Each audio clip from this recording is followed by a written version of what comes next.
वळूया खास बातम्यांकडे। वर्धा जिल्ह्यातील शिरसगाव येथील गावामध्ये व परिसरातील गांधी वाड येथील हनुमान मंदिरामध्ये खूप जास्त प्रमाणात घाणीचे साम्राज्य मंदिराजवळ तयार झाले होते। मोठमोठाले झाडे तिथे उगवली आहेत, तसेच परिसरामध्ये खूप जास्त प्रमाणात घाण तयार झाली आहे। मात्र संबंधित विभागाचे याकडे दुर्लक्ष दिसून येत आहे। हनुमान मंदिर देवस्थानाची 22 एकर शेत आहे, परंतु सुद्धा हनुमान मंदिर परिसरात घाणीचे साम्राज्य तयार झाले आहे, असा आरोप गावातील नागरिक बांधवांनी केला आहे। या ठिकाणी कुत्रं मरून आहे। आता 7-8 दिवस झाले, पूर्ण वास येत आहे।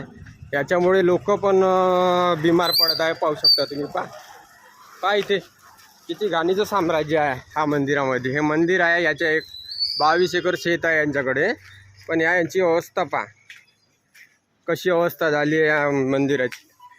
कोणीही लक्ष देत नाही। शासन आमची याच्यावर केस चालू आहे वर्धेला, तरी पण